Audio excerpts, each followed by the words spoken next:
Hi, everyone. Welcome to Everyday Real English from Real Life podcast. Welcome to Real English Podcast. We're so glad you're tuning in. Yeah, welcome. And hey, if you enjoy what you hear today, please do like, subscribe, and maybe share it with a friend who's also learning English. It really helps us out. It really does. Okay, so today we're doing a deep dive into something super useful. Phrasal verbs you'll actually use. Ah, yes. Phrasal verbs. Sometimes tricky, but honestly, so essential for sounding natural in English. Absolutely. Have you ever been listening to an English conversation and, you understand every single word, but the whole meaning just doesn't quite click? Oh, definitely. It feels like you're missing something, right? Exactly. Like a puzzle piece just won't fit. And, that feeling often comes down to phrasal verbs, those little combinations where a simple verb, like put, suddenly means something totally different when you add off. Right. It's like a secret code sometimes. So just to be clear, a phrasal verb is usually a two-part, sometimes three-part verb. It's the main verb plus a little word, like a preposition or particle. Like up, down, off, on. Exactly. And that little word completely changes the meaning. Like you said, put means to place something. Easy. But put off, that means delay, procrastinate. Totally different. And that's why they can be confusing, but also why they're so important. Yeah. People use them all the time in everyday speech. For sure. So our mission today is to cut through that confusion. We're going to unpack 10 core phrasal verbs you will actually hear and use in daily English. Yeah, the goal is for you to feel more confident understanding these and maybe even starting to use them yourself. Okay, so the 10 we're covering are get over. Put off. Count on. Look up. Bring up. Look over. Graver. Call off. And finally, calm down. All right, let's jump in. First one. Get over. Get over. So get over basically means to recover from something or overcome it. Like you might say, ugh, I'm still getting over a bad cold, recovering physically. Right, that's a common one. But what's really interesting about get over is how versatile it is. It's not just physical stuff. Yeah, it can be emotional too. Like he's still getting over the breakup. So recovering from sadness or heartbreak. Okay. Makes sense. Or even overcoming a fear. Like she finally got over her fear of flying. It implies moving past something difficult, whether it's sickness or feelings or a phobia. That's a great point. Super useful word. Okay, next. Put off. Put off. This one means to delay or procrastinate. I think we're all familiar with this one. Uh-huh. Yeah, probably too familiar. Like the classic saying, don't put off until tomorrow what you can do today. Exactly. Or, a bit meta for our listeners, stop putting off learning phrasal verbs. Nice one. Yeah, it really captures that feeling of pushing something back, maybe because it's difficult or you just don't feel like doing it. How often do you find yourself putting things off? Let's not talk about that. Okay, moving on to something a bit more positive. Count on. Count on. This means to rely on someone, to depend on them. Like, I know I can count on my neighbor if I need help. It's about trust. Absolutely. And count on is so important for building relationships, right? Personal, professional. It's about reliability. Yeah, definitely. Imagine saying in a job interview, you can count on me to meet the deadlines. Yeah. That sounds really strong, really dependable. It shows commitment. That's a great example. Very practical. Okay, number 4 is look up. Look up. The main meaning here is to search for information. If you don't know a word, you look it up in the dictionary. Or online these days. Right, search for info. But, and this is where it gets a little tricky and where learners often get confused. People mix up look up with look up to. They sound similar, but the meaning is totally different. Good point. So look up is finding information. Exactly. But look up to someone means you admire or respect them, like a role model. Can you think of someone you look up to? Oh, interesting distinction. Yeah, that's important.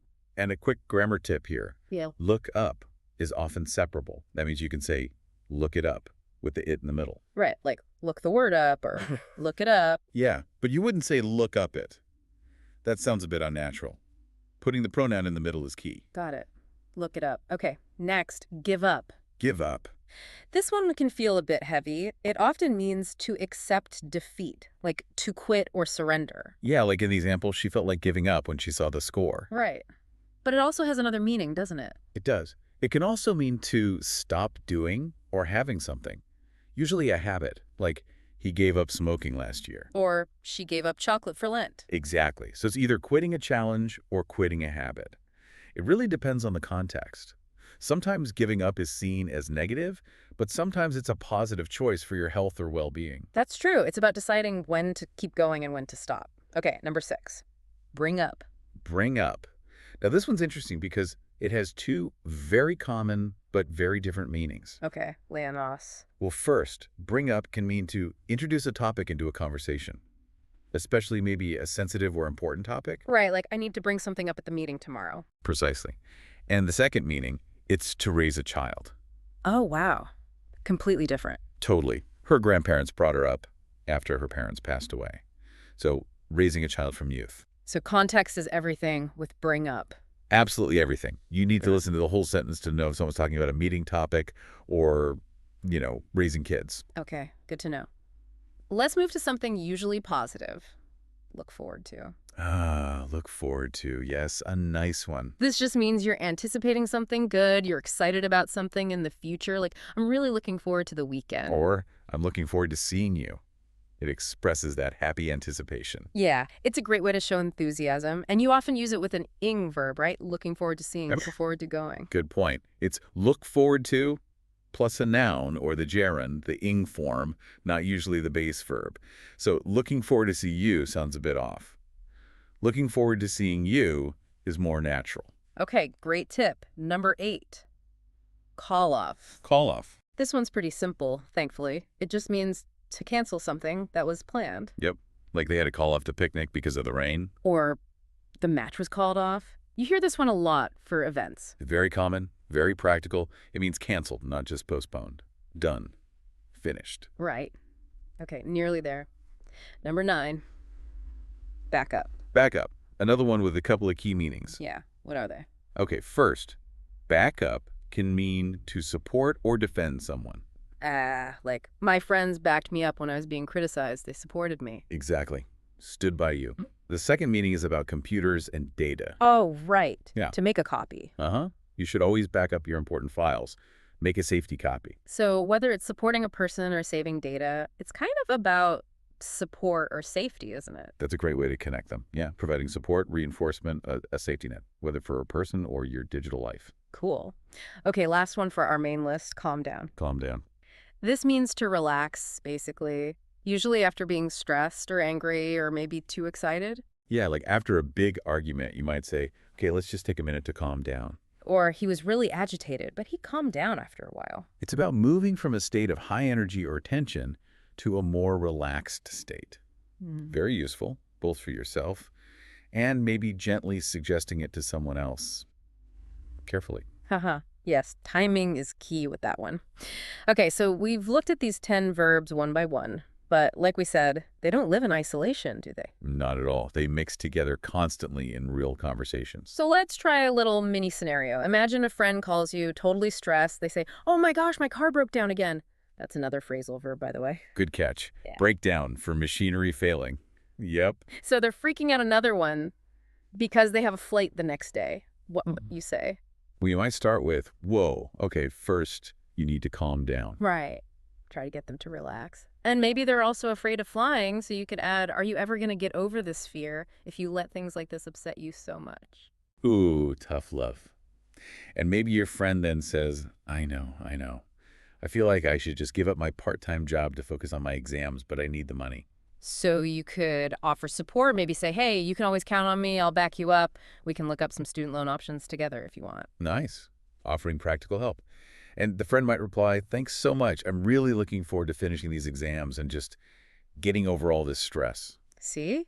They just flow together naturally. Understanding these helps you follow along, and using them makes you sound much more like a native speaker. Definitely. It adds that layer of fluency and naturalness. These aren't just vocabulary lists. They're tools for real communication. So, quick recap of our 10. Get over. Cat on. Come out. Bring up. Bring up. Call off. And calm down. Phew. That's a lot, but hopefully really useful. Absolutely. And seriously, understanding just these 10 is a huge step.